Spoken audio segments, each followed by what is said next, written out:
That's right, baby. We are back.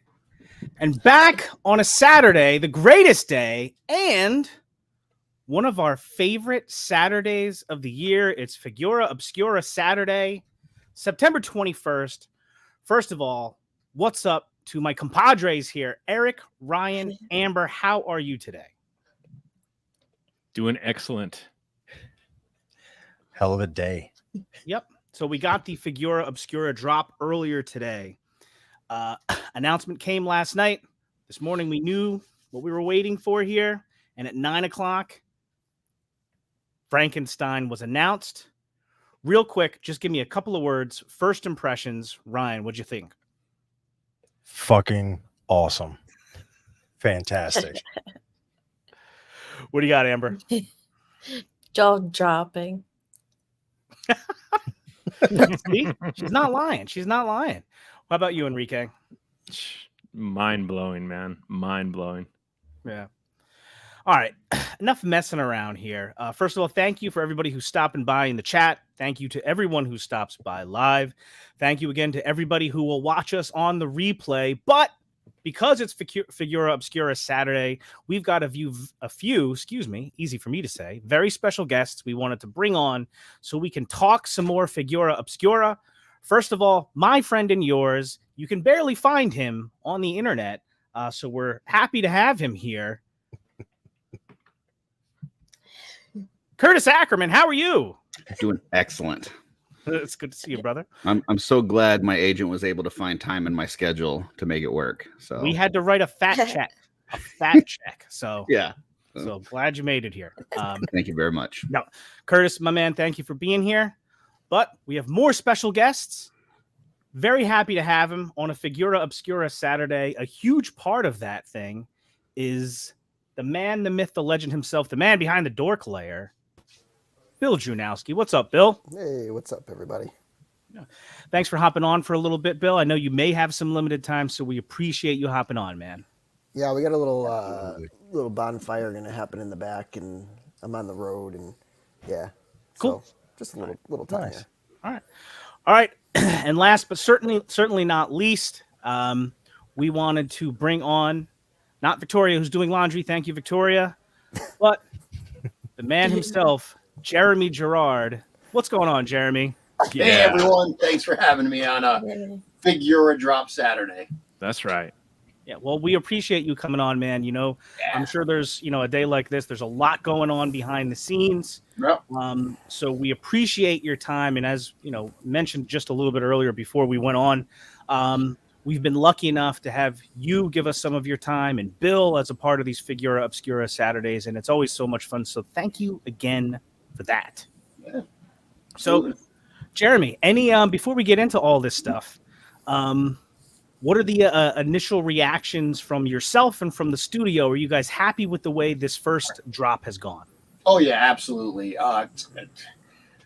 The level of excitement, I mean, Bill has said it before that there's nothing like a Figura Obscura drop weekend in kind of the toy collecting hobby at this point, with so many things getting spoiled and leaked before their official reveals, to continue to be able to kind of keep this really close to the vest and genuinely surprise people with what we're going to drop is always so much fun. I love these drops. I was up a little bit past 5 o'clock this morning, just raring to go to be able to finally share this with everybody so we could talk about it. The reaction has been wonderful. The first drop sold out late this afternoon, which is why we do the two different drops. So we're geared up for the next one at 8 p.m., which is just a few hours. But we couldn't be happier with the response and with the support that the Legionnaires worldwide have shown to this. Yeah. Well, we really appreciate it, man. I know I was kind of blown away with the loadout here. Curtis, you had mentioned, I think maybe it was last night on Off World, when, as you like to do, speculating about an upcoming release.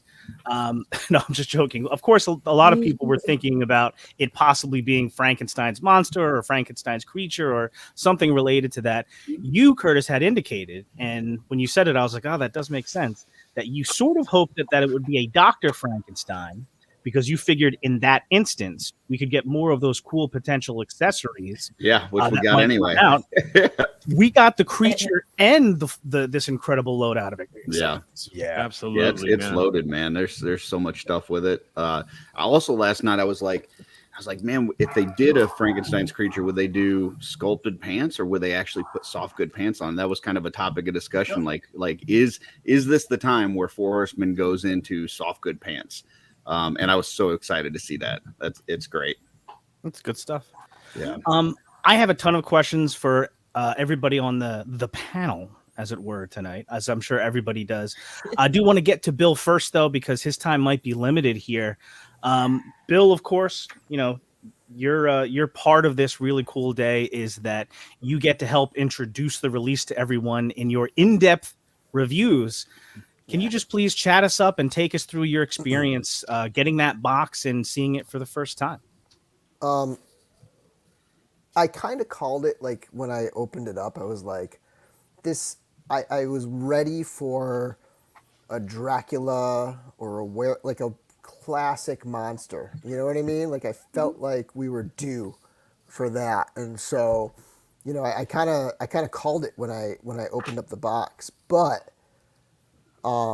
it was so exciting to see, like, just to see the word creature on the box, which is like very, very much like that is book. Like when you see Frankenstein's creature, you know someone's talking specifically about the novel itself, the book version of it. So that just got me so excited to just like dig in and, you know, see what else they kind of went with it. So yeah, I mean, that was, I don't know that I was necessarily expecting them to like refer to it as the creature, but to me that was kind of like the big like, ooh, like really neat kind of fun part of it, you know. That's awesome. So when you get that, can you just take us behind the scenes a little bit? So when the package arrives and you see everything, do you text Jeremy and say, "Oh my God," or do you say anything? Like, how does that work? Well, yeah. So it comes, and I try to open it as soon as possible. The thing is, like, there is a little bit of setup. I don't necessarily, like, on a daily basis, I don't have my room set up for box openings, for like me sitting. I don't do a lot of me sitting in front of the camera stuff. So it's always like, what did I get it set up in like in the right timing? So like the goal is to try to like do that the day it arrives, open it up so that I can call Jeremy. And usually it's like the minute I open it, I give Jeremy a call. This time I had like family over and like there was like stuff going on and I had to, oh, you know what it was? It was the day of, I had a parent teacher conference or something like, and I had to call Jeremy like the next day. So I had to wait a day. But yeah, then that's always the goal, is to like call Jeremy as soon as possible and just like chat about it and like, you know, get some more inside info in the, you know, the process behind the scenes and all that stuff.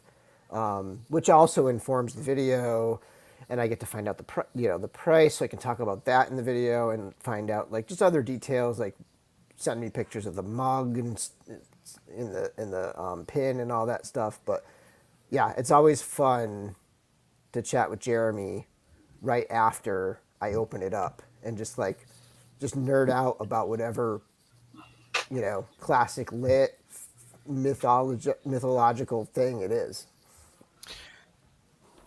Jeremy, when the package goes out and you know it's going out to Bill, is that something you sort of wait on? You're like, you know, I wonder what his reaction is going to be, and like, what are your thoughts at that time? Yeah, because Bill's the first person, you know, outside of the studio that gets to see it. It's everyone in the studio, it's Trevor, but outside of that, you know, very, very small circle, Bill's the first person that gets his hands on this figure. So I'm excited to talk to Bill simply because I want to talk about the toy. It's like we've been living with this thing. We started the process on this figure over a year ago, basically, a little bit over a year ago. The Halloween-ish figures usually get started right after the G-Con, so it's a little bit less than a year. But we've been living with this for a while, so I love being able to finally talk to somebody. And in this particular case, it's funny because when Bill called me, the first thing he gushed about was Creature. He was like, I'm so happy that you called it Frankenstein's Creature. And then when I watched his video review today, that genuine surprise and delight at us honoring and understanding and honoring not only the original look from the novel, but even the original name from the novel. He absolutely had that in his review video, and that was exactly what the first things he said to me when we had that phone call. And that's like another another thing to point out is that I don't send this video. They don't Jeremy and the Four Horsemen. They don't request to see it or anything. They like to see it the drop day. I typically also like to wait to see Trevor's photo. Like it tends to be like these like pockets of isolation, and then we all sort of like absorb it on this day. This is one occasion where I did request Trevor a couple. I wanted like some specific photos. I knew he would have done these. So I wanted some specific photos because I was just trying to wrap my head around how to set up some of the like apparatus stuff, like the little electrical devices and things. And so Jeremy sent me those. But this is like the first time I've ever even seen Trevor's photos before the drop. And Trevor and I don't even talk, even though Trevor and I talk almost daily. Like me, Trevor, and Nate in the lounge chat, we talk all the time. We don't even on our one-to-one, we don't ever even like mention it until like it's like the day of. So it's a fun little like it's an amazing moment. I love the like drop day. It's so fun. What about as far as shooting your review, Bill? What's the top thing of the top couple of things that stood out to you that, once you kind of go into the process of breaking everything out and putting the review together, what were your major takeaways from the release from just putting the review together?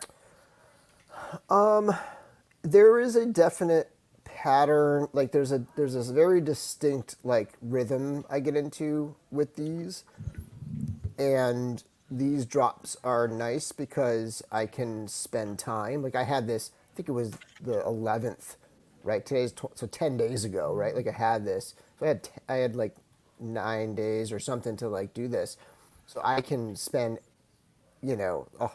the entire amount of chunk of time that I have on that first day on the opening. And then the next day I can spend that entire time on taking some photos. And then the next day I can take some time, the entire time on like just doing the turnarounds and recording voice and stuff. So like a lot of it is sort of this routine. But if I'm trying to think of like this specific figure, I think again, it came down to like the play aspect of all of the like the table, setting him up, like trying to like ripping out of like the bindings, or trying to set up all the little like little lab stuff. Like this is like I can't wait for people to get it and start just playing with the pieces, because this is one where you really feel like it's a play set and not necessarily specifically like diorama stuff, but it just feels like a play set to me. Yeah. Yeah, it definitely feels like too that, the accessories with Figura Obscura have taken like like a center stage type deal here. Like you said, some of them are like diorama pieces, but between like the Gods of Egypt set with all the stuff that came with them, and now in the Frankenstein set, like for like an accessory head like myself, it's really, really cool. And I can't wait to get my hands on that stuff.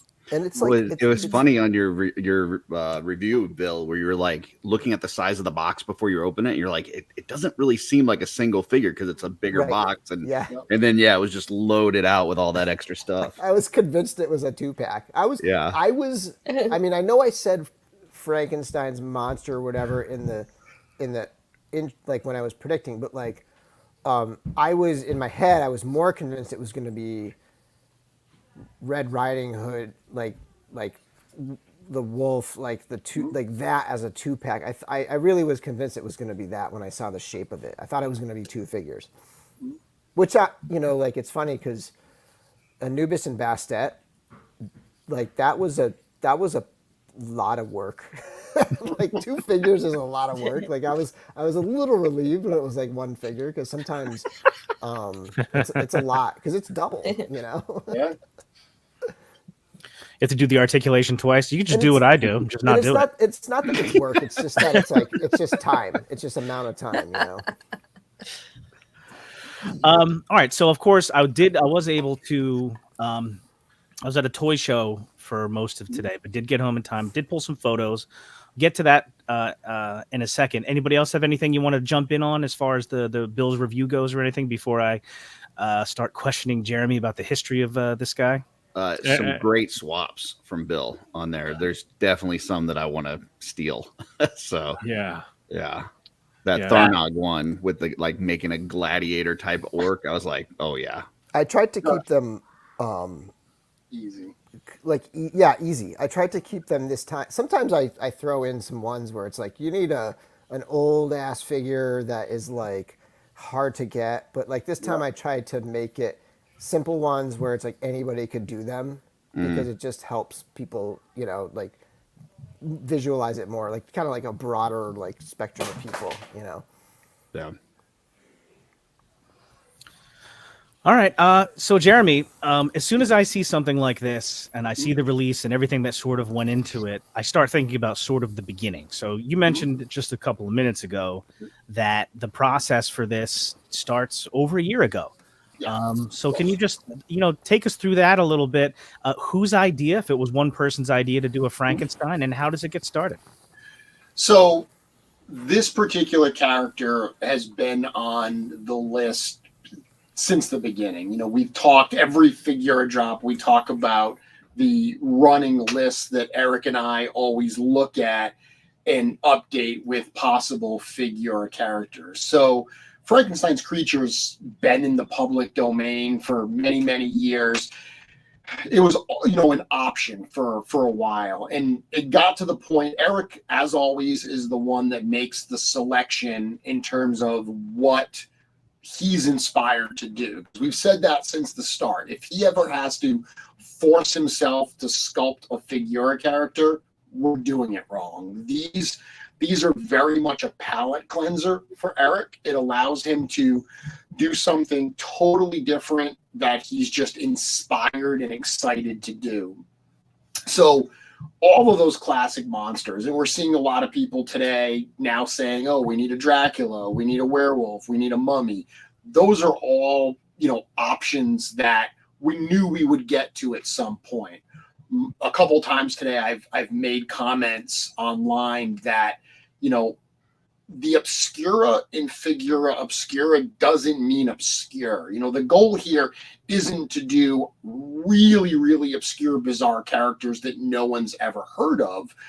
Obscura in this case, when Cornboy came up with that name, it was meant to mean secret, because the idea with these is they would be secret drops that we would keep.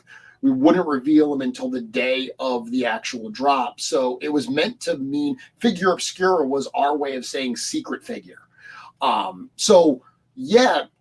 Frankenstein's creature is not an obscure character. I would suggest neither is Jacob Marley, neither is Father Christmas or Santa Claus, or the Headless Horseman. So we really have done, many well-known characters, and knowing that we wanted to do one of, these classic monsters was high on the list. So Eric decided this was a character he wanted to do, but more importantly, he knew right out of the gate that he wanted to do a version that was faithful to Mary Shelley's original description in her novel.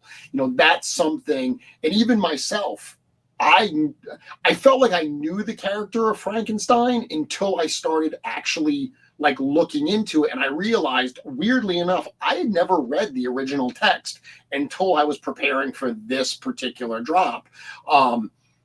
So much of what I knew, like many other people, I'm sure, it's all the versions that have been popularized by Hollywood. So that's what was really exciting, I think, for everyone involved. Cameron made a post today saying that Cameron painted the prototype for this, saying that this is his favorite thing he's ever painted at Four Horsemen Studios, because being able to do a novel, accurate version of the creature was really cool. So that's, Eric really drove it. This was something that he wanted to do. He wanted to scratch this itch, not to do an overly stylized or an overly modern version, but something that really honors the original novel's text. That's freaking awesome. Yeah. We do have a super chat I want to throw in real quick from Legends Collector 1321. Dylan, thank you very much, Dylan. $4.99 super chat. Hey guys, super excited to get the creature in hand. Me too. Also, huge thank you to Jonathan. That's me. For helping me complete a trade with Len. You're welcome, my friend. All I did was carry a toy and hand it to somebody. Happy to do it. Boom. Enabled. Oh, yeah. Hold on a second. It's better if I do it much quicker than this. Boom. Enabled. All right. So when Eric has that idea or whatever, does he then do you know it's coming, or is he does he say, hey, does he call you up or have a meeting and say, all right, Jeremy, here's what I want to do. Here's the direction I want to go in. And then is there any back and forth there? What's those very initial steps? What are they like?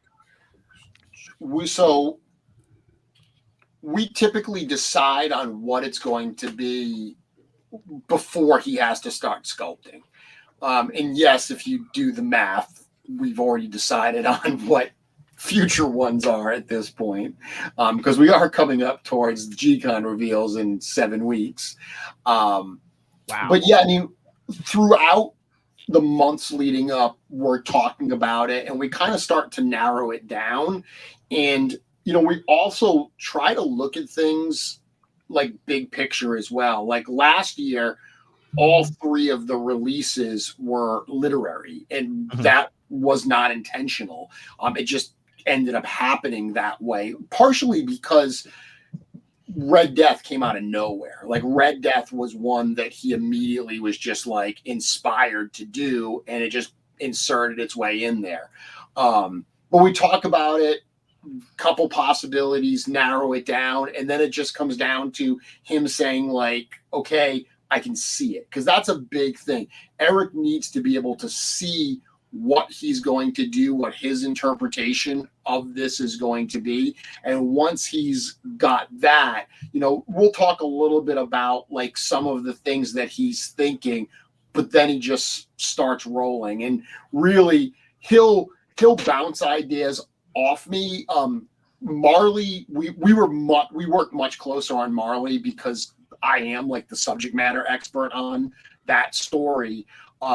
This one, I didn't know the original text. He knows it very, very well. So sometimes if he has specific questions, he'll bounce it off. And then once stuff gets printed, there's also a lot of times where he'll do variations of stuff and print them up and talk to people at the studio to see which one might be better received and stuff. So there is quite a lot of back and forth. Eric very much is the decision maker. He's the creative person, but when he needs additional feedback, he's certainly never shy about asking for it. How about when it comes to, again, one of the first things we talked about was just the incredible loadout. I don't know that, certainly I didn't expect, that many accessories. If it was going to be a Frankenstein's creature to have that level of accessories, is that sort of an ongoing process, or do you guys have an idea? We know we want to do these 5 things.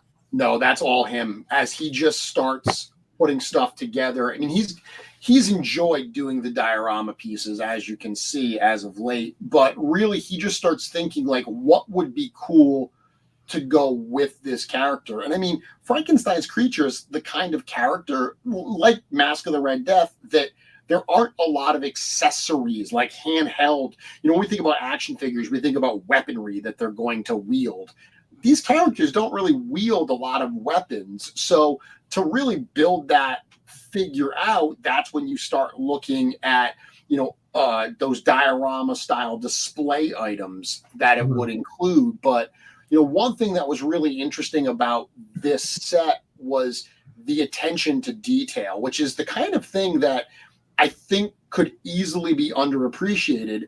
I was talking today to someone and they were questioning why the surgical table is so small.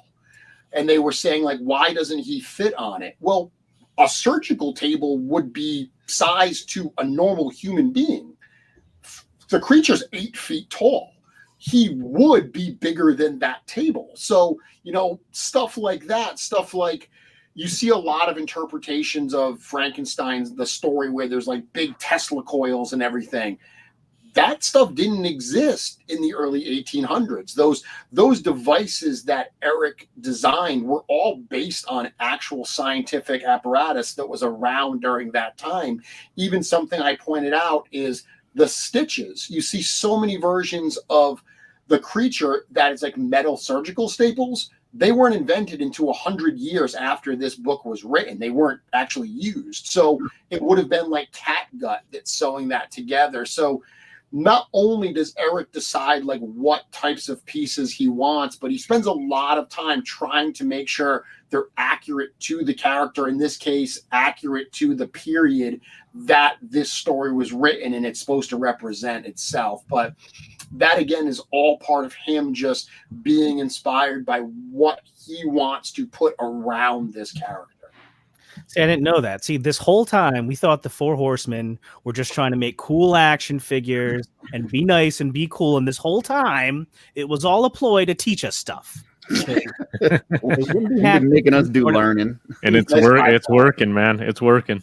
I tell you what, Jeremy's got me more to reading than anybody else in the past like 10 years. So. One of the points I was going to make is that one of the most awesome features added to these Figura Obscuras is the mini books that opens a whole new door to literature that so many collectors may not be aware of or have never like looked into, or the history, like the historical facts about the Anubis set and stuff like that. I mean, just looking into stuff like that, it just makes you dive into a whole new world, and I love it. And the shortened versions of these stories, where it might not be the complete novel, which obviously you'll get a whole lot more information and a whole lot of story, but the story of the Red Death, Jacob Marley, that whole thing. I mean, into those shortened forms, it's beautiful. It's beautifully done. It's such a great added feature that you see nowhere else with any other type of figures. I wonder what a teacher would think of something like that. Exactly. You'd think they'd be pretty stoked. Only we knew one. Oh, I'm we actually have one. curious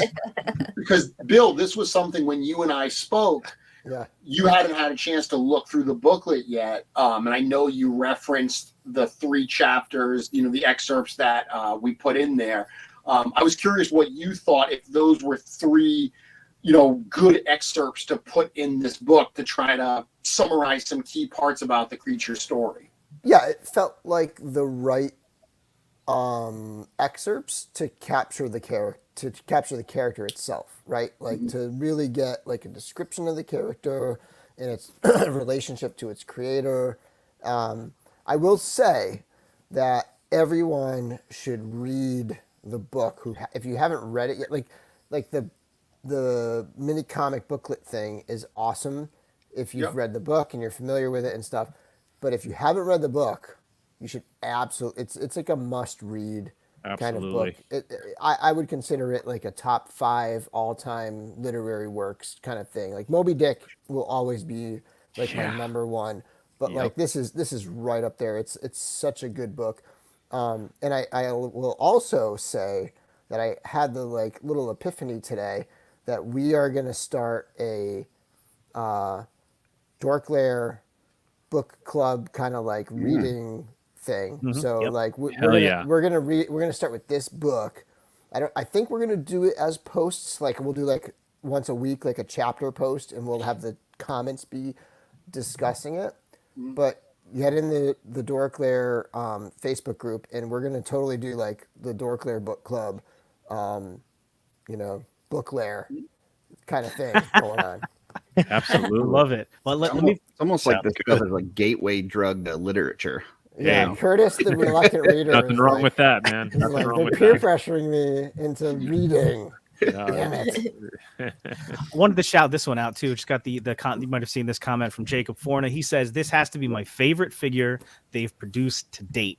The fact that it's so faithful to the book is such a wonderful treat for the many fans of this classic story. Thank you, thank you, thank you." And we have another super chat from Dylan. Dylan, you're far too kind, man. Dylan says, "Not to be that guy."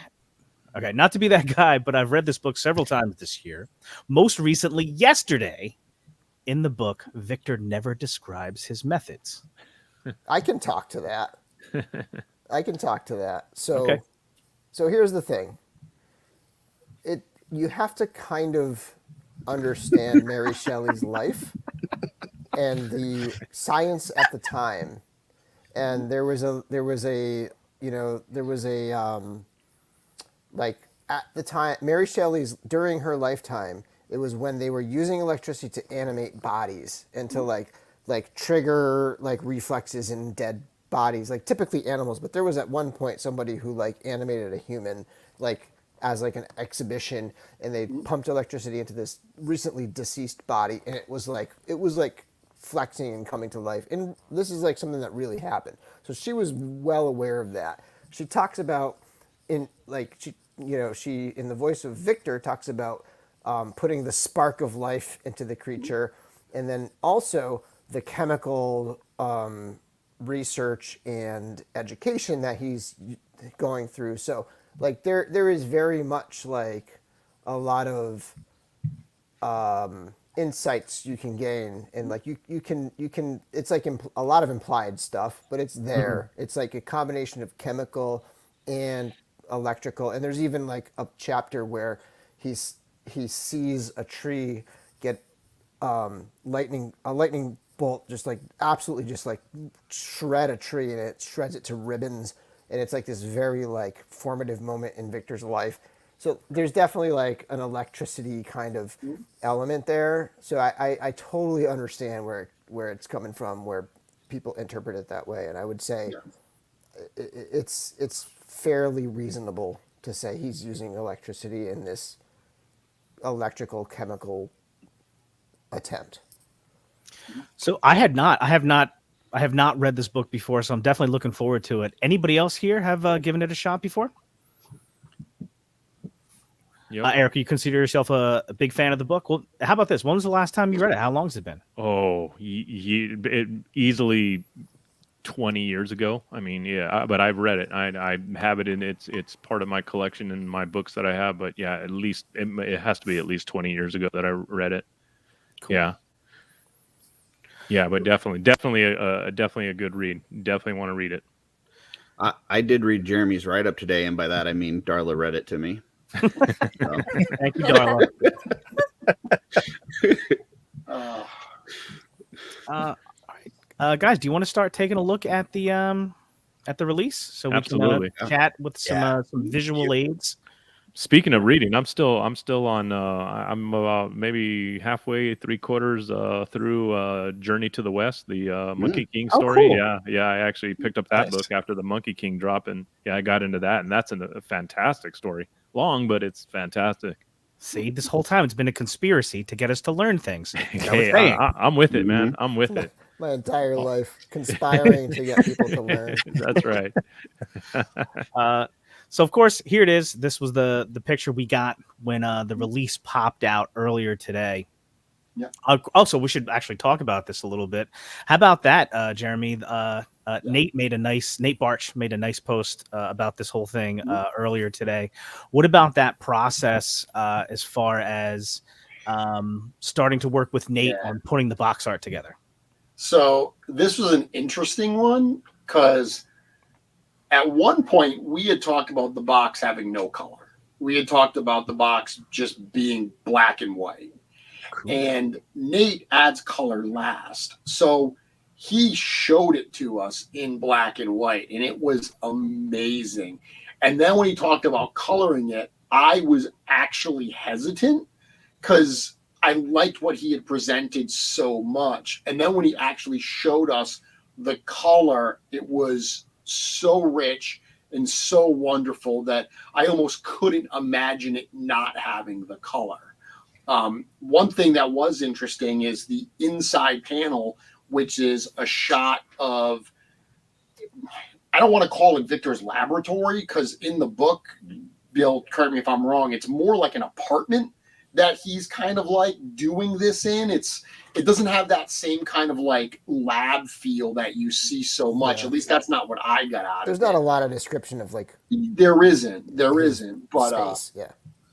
Originally, Nate was doing Dr. Frankenstein, like presenting to like a bunch of his colleagues. And again, I don't think that's actually in the book. I think that's a scene that has been put into a lot of newer versions of it. So when we said, hey, that's actually not in the original text, that's when he pulled it back to just do the workshop type scene there. So there were definitely some different, all super cool versions of it. I think in this particular case, what blew me away the most was the rest of the box. Once you pull off that magnetic cover, all the rest of the box, it's filled with all of these like scribblings. It looks like Victor Frankenstein's notes, little sketches he did, and all little notations. Every one of those notes was hand written and hand drawn by Nate. So there's no fonts like digital typography in there that he just used a font and typed what he was doing. Everything was him writing in there, which is super, super cool. It also made for some really great artwork that I was then able to put into the little booklet that comes with the set. So as always, working with Nate is just such a pure joy, and this one certainly did not disappoint. It's also like super immersive because you imagine this character who's manipulating parts of people and animals and stitching them together, and they're inanimate because they're dead body parts, and then he's making these notes, and so we have his perspective of like these notes, right? And then you have the contrast with this thing like coming to life and just like the horror of it that like just shocks and horrifies Victor like in that moment of it coming to life. And I will also say, just having that in my mind, if you're going to read the book, you should definitely read about Mary Shelley's life, because she not only, her mother died giving birth to her, okay? So think about that in terms of like creating life. And then she also had a number of children who died very young. And so like, and this was all written in that era. Like this is a lot of her fears about creating life, like wrapped into this story. It's like, it really is profound. Cool. I think just one more note on that, that artwork from Nate. To me, that's the best one he's done. Like It's really I absolutely love it. I have to have a T-shirt of it. I need a print on my wall. Like it is so good. I reached out to him this morning to let him know. Like I think he just absolutely killed it. I love the fact that it was a bigger box and he had more space to play in. And man, he delivered. So one of the things that he did too, so usually when he illustrates the head illustration that often goes on like the side of the box, that's what gets used for the pin and the T-shirts. But in this particular case, the way he did the illustration, first off, it was a quarter angle. It just didn't work for what we needed. So he actually illustrated another version of the head. And if you look at the T-shirts from Retro Rags and the pins, it's very much colored like the old Ben Cooper Halloween masks. So like that was just another example of us just geeking out and very much loving Halloween and this nostalgic, like this nostalgic kind of approach to, things we remember from our childhood.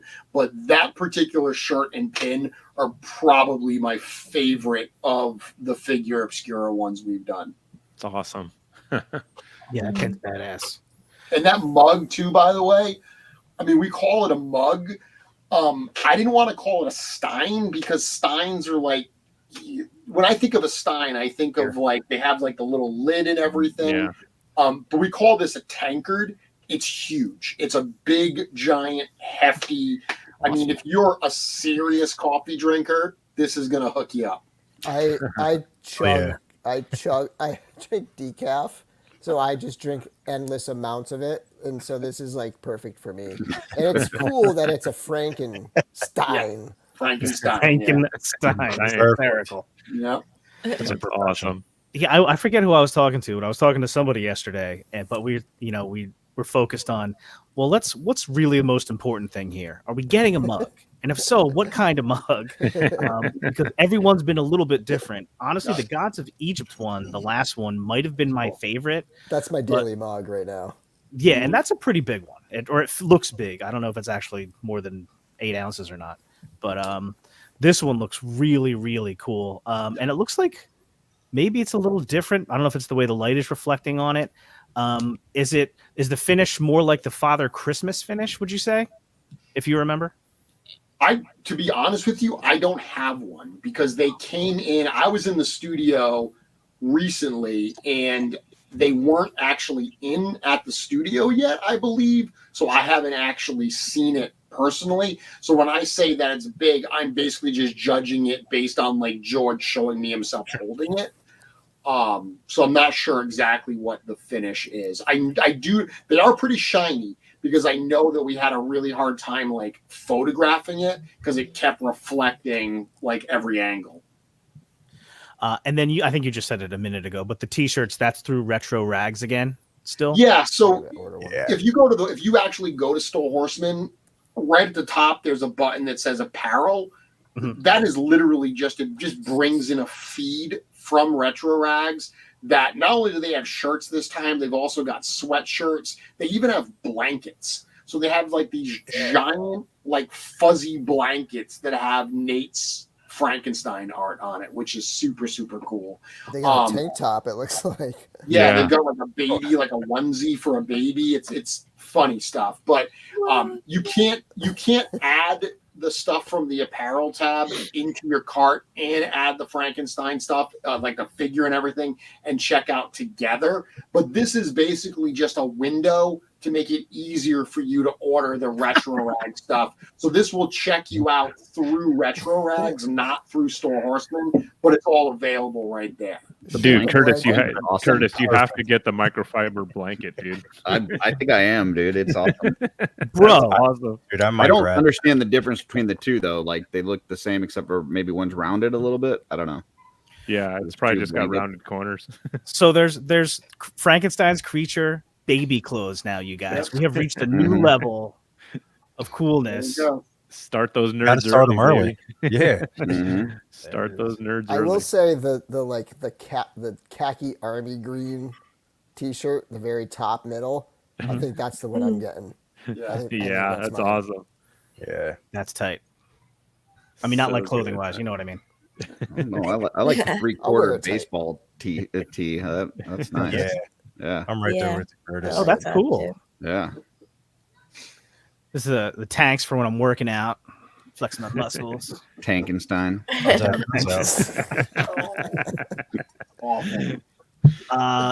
Hoodie. I need to go hoodie. Oh, and a new zip hoodie too. Oh, baby.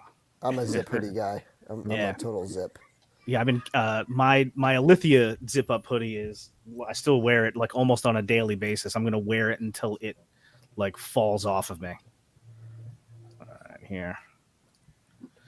Let's go back here. Well, that's cool.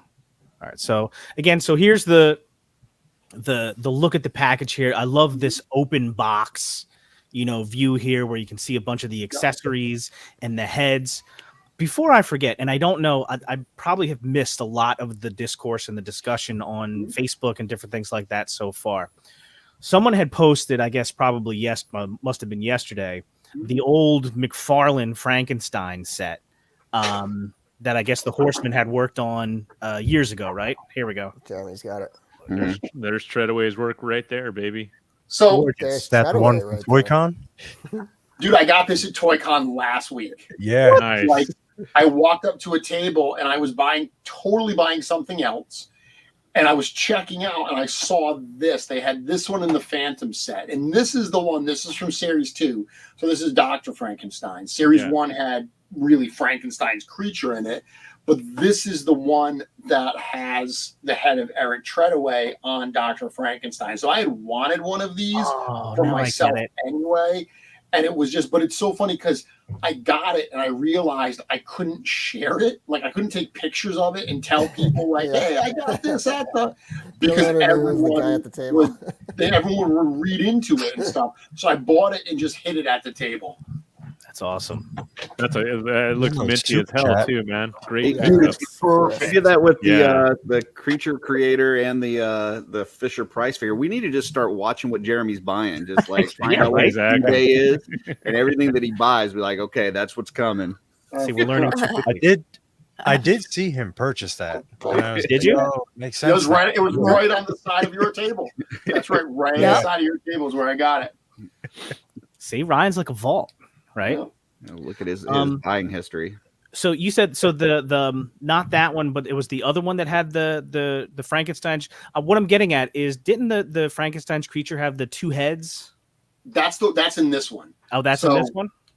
The first set of, I think they called it Monster, to be honest with you, but the first set had like a green skinned, something that we would consider more traditional version of the creature.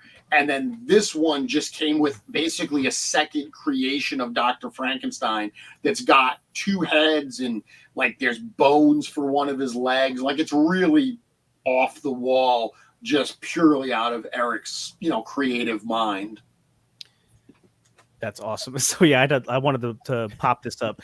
Darla says somebody or someone better get busy making a Swiggenstein for Legion's Con. Brilliant. We also had a super chat. Oh, sorry. Thank you, sir. Dylan again. Dylan. Oh, goodness. Do you just want to make this automatic? Just automatic payments? No, seriously. Thank you, Dylan. You don't have to do this. Dylan says, given the history of Mary Shelley, the baby stuff might be the funniest and most dark joke ever.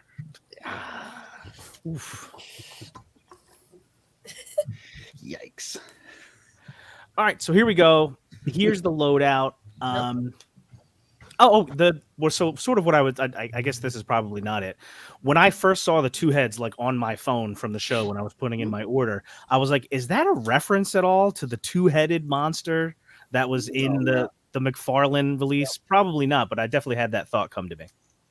Yeah, no, that wasn't an intentional thing. That was just, and again, this is a conversation where in the book, the monster is described as having long, luxurious flowing hair. So Eric knew he wanted to do, a version of the head that had the long hair. But this was an instance where wanting to make sure that we gave some variety and that someone that, was looking for a different interpretation of the creature could still find something to like in this if they didn't like the long-haired version. That's why Eric decided to put in the other heads as well. And I posted earlier today, I'm displaying my creature similar to the build you see here, but I've got a second one that I'm using as a flesh golem for my mythic display because it absolutely works perfectly as that kind of classic Dungeons and Dragons, monster. Cool. Nice. Thoughts on these accessories, guys? Any favorites here? Anything that jumps out at you? Someone pointed out today the voltaic stack that looks. Yep. It looks like they said it looks like a stack of CDR. Remember, like when we would record. Yeah. It looks like a stack of CDRs. Yeah, I love it. That's funny. When we were talking about this on Offworld last night, we were looking at that old one from McFarlane, and one of the things we said was, we looked at all the accessories that came with. We're like, man, wonder what those accessories would look like if they did it today. And here it is. Wonder no longer. So this is awesome. I think the table is my favorite with the straps. Yeah, it's cool. I mean, the fact that it positions and stuff. Yeah. Definitely. So I'd be cool. right there with you. And Uh, it's so tons of detail. there is one piece that I guess you could consider an accessory that I think is amazing that people are gonna customizers are gonna want to love. Is that little gap filler when you take off the pants? That gap filler yeah. between the torso and the Yeah. waist. Yeah. Like, there's so many like fodder pieces that I've tried to use, and it's like there's that gap, and you try to figure out how you're gonna do that. I love that piece. Yeah. Yeah, right in the middle there. What's the deal? So we've got the head with the long hair, Mhm. the two bald heads, one real angry head and one like super sad guy. We've got the skull and then the Hagnon head. What's the deal with the Hagnon head? We just wanted, so the only parts in this set that already existed were the books and the skeleton, the skull, the Hagnon head, and the hand. And that was, we knew we wanted to create the specimen jars and actually put things in the jars. So looking at the current library, kind of saying like, well, we don't need to sculpt another skeleton head, another skull. We've got plenty of those. And we kind of said, hey, it'd be kind of fun to put a Hagnon head in there as well. So that ended up, that's just where that came from, wanting to, put things in the actual set in order to build out the accessories without necessarily needing to create something brand new. It's always nice when we've got like with the books. It's nice to now we've started to build up this library of these additional parts that work perfectly for something like this. The paintwork on the Hagnon head is just amazing. It looks The eyes so are good. super creepy. And you could just pop that on any any mythic body that that you don't have to like match flesh or anything. There's like any body, just pop it on there. It's gonna look awesome. Yeah. Oh, cool. And it didn't even, for some reason, it didn't even occur to me that there are boots and there are the bare feet with the stitches in there. Yeah. Oh, and I was talking to somebody at the show today. The stitches, they're all molded on, right? Oh yeah, those are all. So those are actually part of all those body pieces. Damn. Yeah, because the person I was talking to, they were like, "Yeah, I wonder if it's painted or molded." I'm like, "It's definitely going to be molded on there." And they're like, "Well, then they're not going to be able to use that for anything else." I'm like, "They're nuts, man." What do They'll you find a want? way. I mean, glow in the dark. Hint, hint. Again, would be a great retailer release. That's just me. That one's for free. Exactly. Oh, okay, yeah. I just grabbed photos, so some of these might not be in the logical order, but here's a really dope shot from Bill. Bill, do you want us? Can you tell us a little bit about this awesome shot here? Yeah, this was the first shot I took for the thumbnail of the video. And the thing is with thumbnails is like you want to like reach as many people as possible. And I just felt like it wasn't like pop enough. It didn't pop enough. So I put the other head on and I made it more like kind of like a recognizable Frankenstein's monster. So I went with the other one for the thumbnail, but this is the photo that I really like more. It just feels like it's like he's got the book. There's just like a humanity to him in this shot, and he's like curious and whatnot. So and and it's got the head that's like more book accurate. So yeah, this was just more of like a Dio shot, and yeah, I initially wanted to use this, but I realized like I felt like in terms of just like spreading the word, the other one just felt more right. Yeah, I wanted to say when I saw this too, like it's crazy to me that like look at there's probably a better one here. Hold on one second. Like, look at this head. Wait. Yeah, and I'll go back. Okay, this one. This shot is almost like in my mind what I would have rather if not, like, but Trevor is just such a brilliant photographer and storyteller. Like Amazing this is shot. so good right here. So good. So good. That was a favorite at the office for sure. Yeah, so freaking good. Yeah. I like the one he did where he's at the window, and then he posted on his Instagram in black and white, and it is so good in black and white. Yeah. One thing I'll point out that people will be probably a little confused. We're going to hopefully do a video is all of the accessories that he comes with. So that what did you call it? A Faraday wheel? Is that what you called it, Bill? Yes, I think it's a Faraday wheel is what I thought it was. Yeah. That's what I was I going to know. call it too. It's interesting. Last night, I was actually watching the version of Frankenstein that has Daniel Radcliffe and Professor Xavier. I can't think of his name right now. McAvoy. Yeah, McAvoy. It's got those two actors in it. And there's a scene early on where McAvoy uses that wheel to generate electricity. But that accessory comes with a long, bendy wire.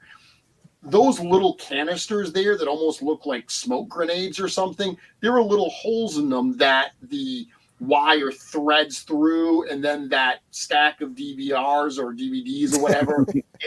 So these are all meant to go together because it would all be part of this apparatus. But you know, Eric had a very specific way that he sculpted it, that he imagined it. So you've got the ability to do what works for you there, but we're going to shoot hopefully a video that explains one option that you could do with that. I'm very excited to hear Eric's. That's one of the things I'm looking forward to Wednesday is like, I want to hear Eric's, like, what is the pattern of setup for like that whole chain? You know, I'm excited to see that. No, he absolutely had a plan for that. Yeah, I love the time period aesthetic of it. It's just it's so good. Yeah, that's amazing. Beautiful. So Trevor, it's so creepy in black and white. Yeah, and dude, and Trevor killed these photos, but that was one of the things that he had asked because, you know, Trevor obviously loves to share his art, and we're sharing it first, and then he's like following up and he's posting the photo. So, you know, he was showing me in the first couple in both color and black and white, and that's one of the things he suggested. He said, hey, maybe I'll share the black and white ones, and I was like, yeah, I love that idea. And they do. I was personally thrilled that he wanted to share the black and white because I think they both look so good that from a marketing standpoint, I have to share the color ones so people can tell me that they're surprised it's yellow. But I love the black and white ones. They look so good. I'm thrilled that they're getting out there. This looks like a movie that we're getting soon. Yeah. It's so good. It's a movie shot right there. This is the first one Trevor sent me. And it killed me because it doesn't do a great job of showing the toy, but it's such an amazing photo that I was like, this is the first one, and it blew me away right from the start. After reading the little write-up that you did about, you know, him kind of, I don't know, like torturing, I guess, Victor by, you know, taking out these people around him and stuff. Like, this just looks like he's just peering in that window, and it just makes it all that more creepy. Definitely. It reminded me, there's a scene where, you know, he convinces, because that's one of the things that's super cool is we're so used to the creature being this like lumbering, you know, monosyllabic, you know, just kind of character. And in the book, he's articulate and persuasive and intelligent. So that scene where he convinces Victor to create a second creature, to create him a companion, and Victor's on the cusp of doing it, and then he just realizes, I can't do this again, and he destroys his second creation, and like the creature is looking like through the window, I believe at that point, and sees him do it, and that's the point where he's like, okay, it's on, you know, I'm gonna get my revenge. But that was the exact scene I was imagining when I saw that shot from Trevor. Yeah. So good. So freaking good. And it's amazing to me that you take a look at the shot that we just saw through the window, and then some of these others where he just looks, you know, pained or tortured, but he can also look how thoughtful he looks here. You know, you did a great job with this shot, Bill, to make him look like so like thoughtful and curious. Before the show, we were kind of talking about some, you know, there's always some responses that you know on the internet that are kind of crazy, but like one of the craziest ones that Ryan pointed out was somebody had said that they didn't want this figure because it's not very photogenic. And it's like, what are you talking about? Like, this thing is crazy good. Really? Yeah, have you not You don't seen say. any of these pictures? Like, holy cow. Well, since I haven't been able to post my Easy Pass post on the Cabal yet. I had a question, or just not a small critique, and a question of what I've seen from the character and the figure so far. What was the decision, Jeremy, to go with the plastic coat instead of a full blown C Jestum style? Because that coat is beautiful, the whole stitching in it, and I just think it would be a wonderful piece that obviously C Jessamine and their team could completely knock out of the ballpark. So the level of complexity that Eric wanted in that sculpture, knowing what soft goods cost, it would have probably made this $100 set. Easily. Yeah, I totally understand that. It would have completely added that much more.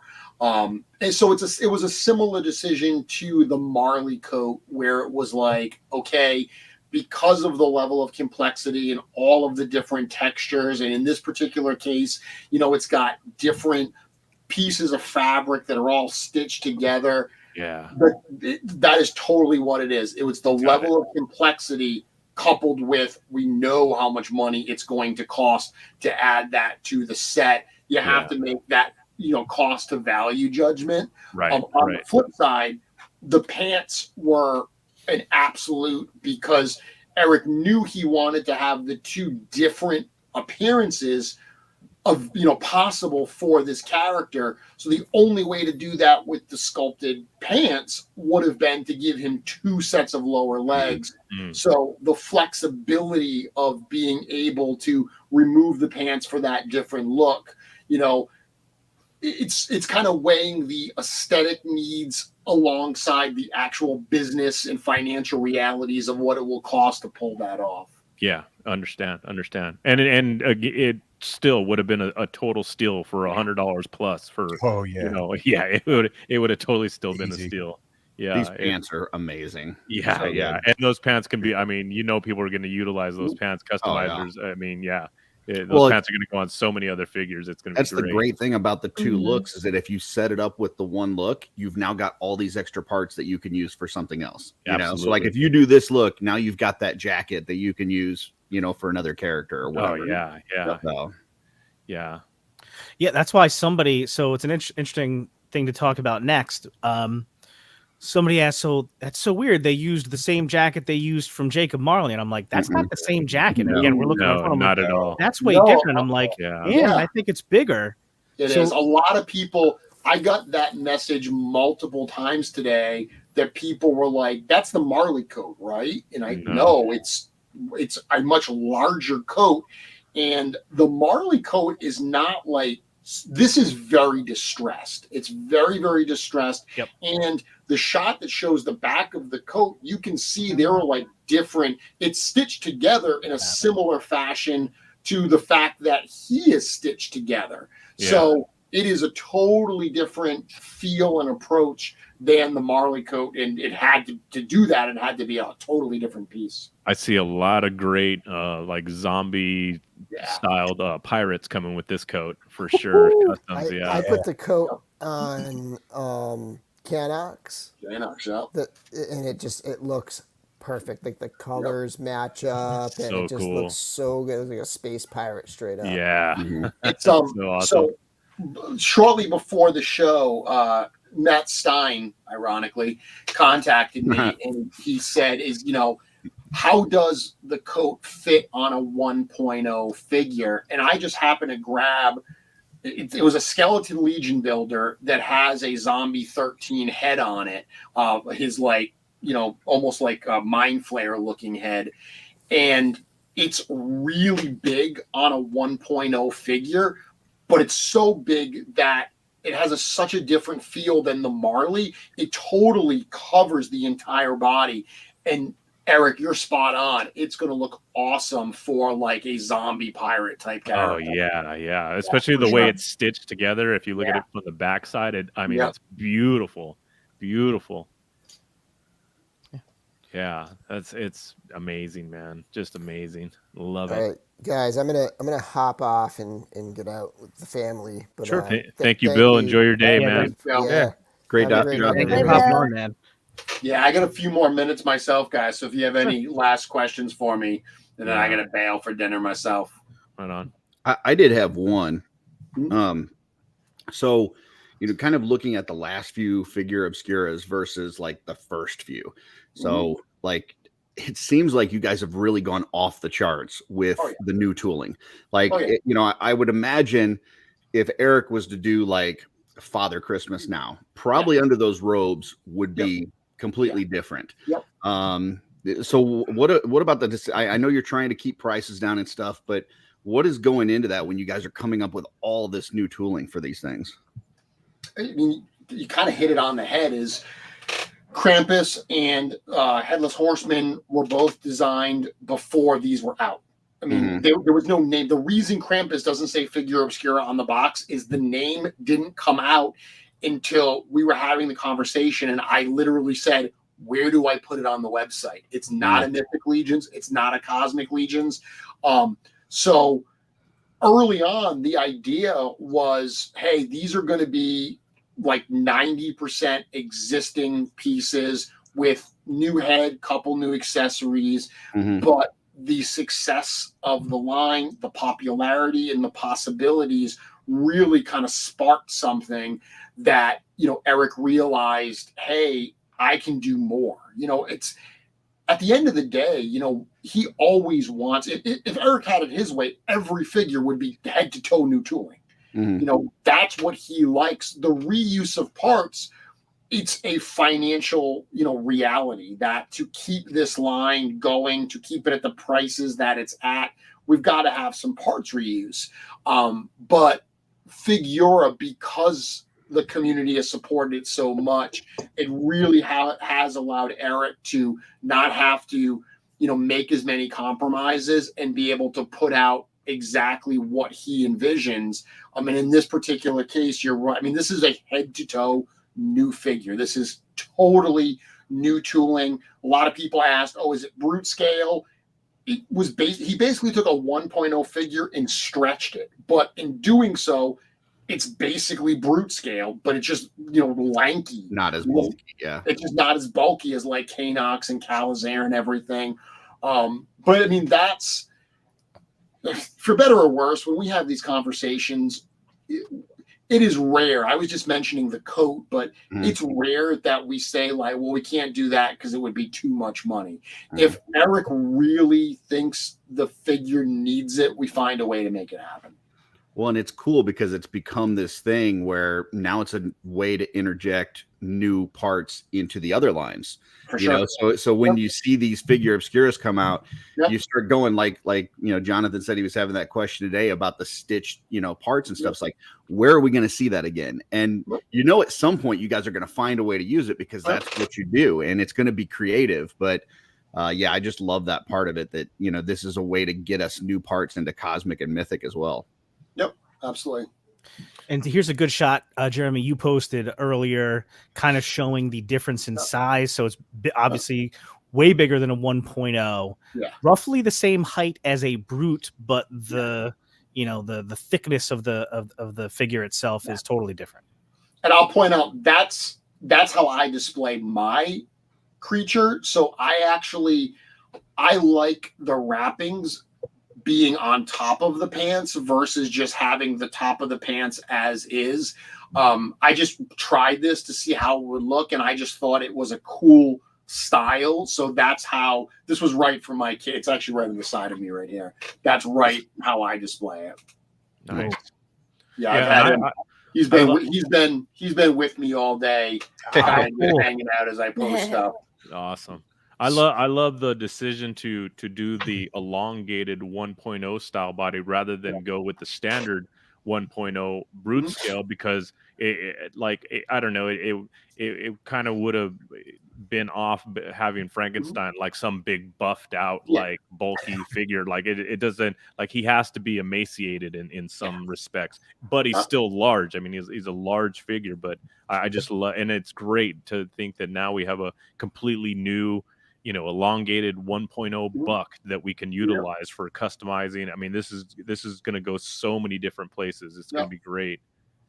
And here's a great shot, some more great shots that Jeremy posted earlier today that really give you a good look at the body itself. Yep. Yeah. Well, I love the sculpt details where you can see like all the arteries and stuff. Like it's just there's so much detail in there besides just the stitching. Yeah, it's great.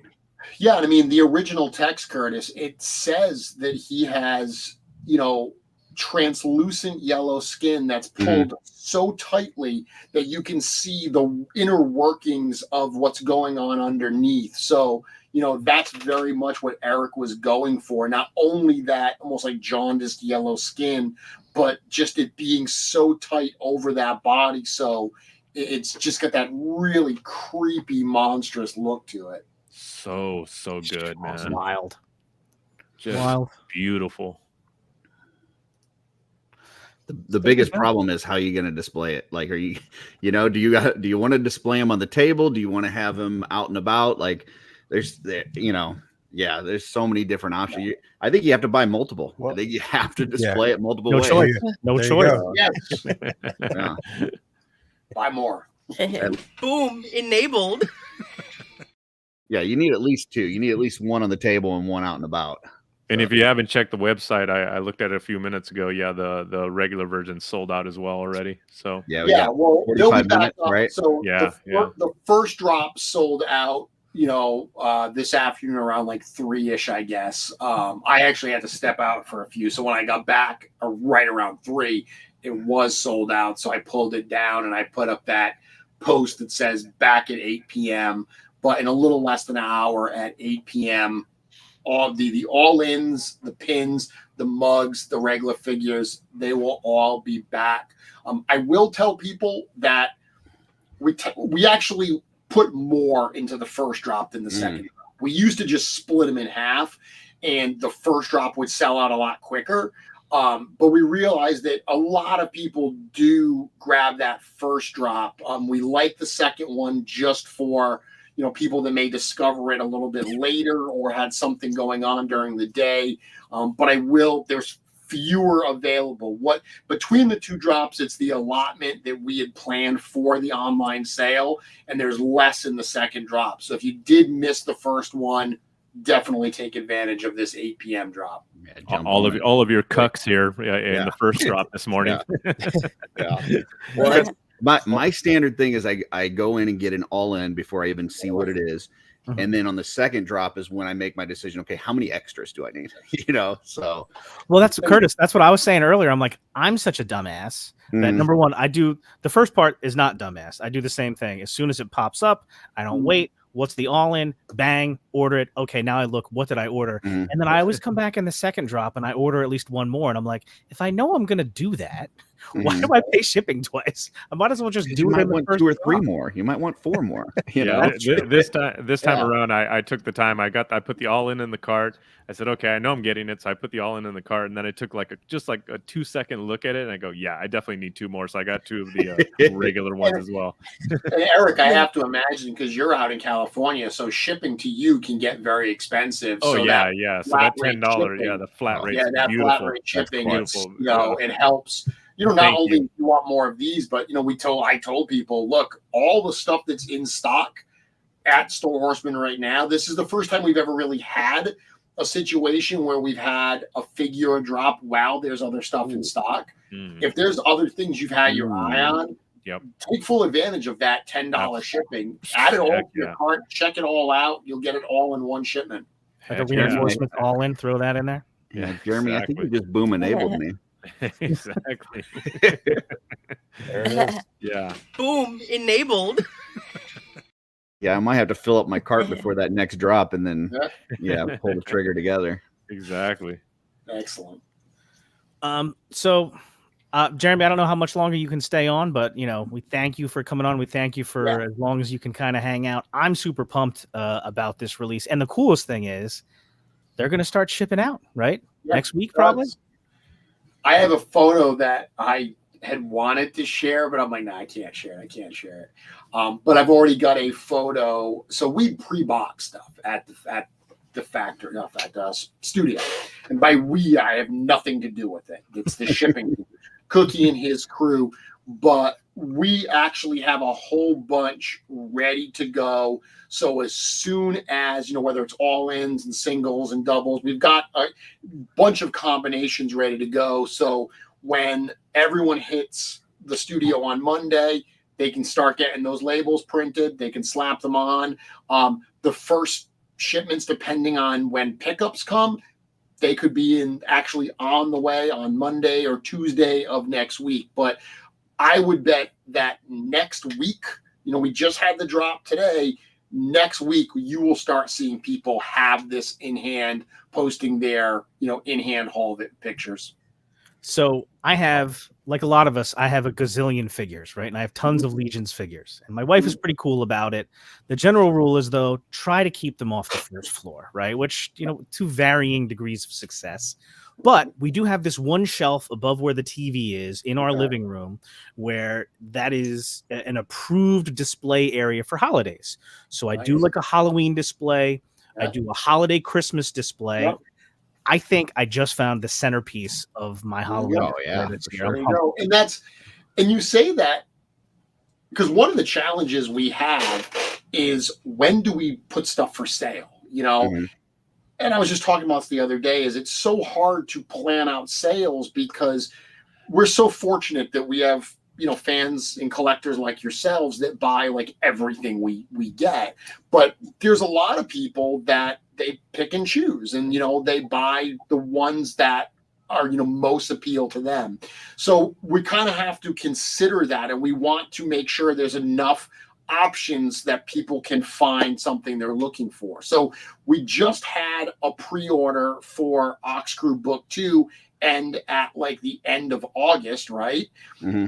We didn't want to immediately come in and drop this figure, but we don't want to wait too long because we want people to have it in hand for Halloween with ample time to display it as, a piece of decoration. So that's why we look at the calendars and we're kind of like, okay, where can we drop this? It's one of the reasons why we moved the sale drop for the Tusk Gunner. Originally, that was going to be in September. We said we'll do that sometime in October because we're trying to find the right place to drop all this stuff. But your comment that you're going to use it as decoration, that is why we dropped it this week. So we've got a few weeks of shipping we can get through and hopefully get through the bulk of the orders so people will start having these in early October.